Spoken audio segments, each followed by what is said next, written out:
Hello guys, আসসালামু আলাইকুম। আজকে আমার অফিস 6টা ছুটি আছে, এই কারণে আমি আজকে সকাল থেকে বাসায় চলেছি। অফিস ছুটি হওয়ার পর কোনো কারণে আমি আজকে আড্ডা দিই, কারণ ভাবলাম আজকে একটু বাসায় গিয়ে আমার ওয়াইফের সময় দিই। কিছু দিকে আমার ওয়াইফে গিয়ে আলু সিদ্ধ করছে, আলু সামনে সিলেট আছে, তো আমিও তার কাছে ভাবলাম একটু হেল্প করি। কারণ মাঝে মাঝে বউদের কাছে হেল্প করলে ভালোবাসা বৃদ্ধি পায়।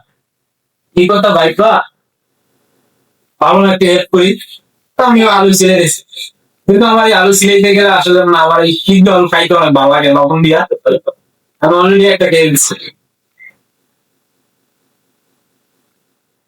যে আলু ভালো সিলতে পারি ভালো। আর এই আলু ভর্তা খাইতে হবে অনেক ভালো। এবং আমার এই যে আলু ভর্তা, ডিম ভাজি আর ডাল, আমার এই তিনটা তরকারি অনেক বেস্ট, আমার অনেক ভালো লাগে। আমার বউর মুখে তো অনেক বেশি ভালো লাগে। আমার আলু ভর্তা আমার অনেক অনেক পছন্দের। কিন্তু এইগুলো আবার যে কি একটা আলু আছে, এক ধরনের আলু আছে, ভর্তা দিলে অতটা একটু আঠালো হয়। এই ভর্তাটা আমার অনেক বেশি ভালো লাগে খাইতে। আমার পছন্দের খাবার হিসেবে আলু ভর্তা। ওইটা আমার অনেক পছন্দের খাবার, এমনি যদি আমার অনেক ভালোই লাগে আমার অনেক। তা আমি যে সময় মেস ছিলাম, সে খাবারটা এমনি খাওয়া হয়েছে।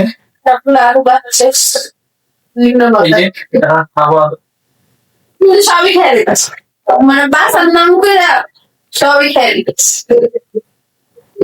দিদি অলরেডি খাওয়া শেষ, লবণ খাই। পারতাম না। আমি কি হেল্প করতে আমার আর ভাই কিন্তু খাই সিদ্ধ রয়েছে, অনেক টেস্ট যায়। খাও খাও। আলু খেলে তুমি মোটা হয়ে যাও না। তাই আমি আর মনে হচ্ছে আর আমি কিছু দেখছি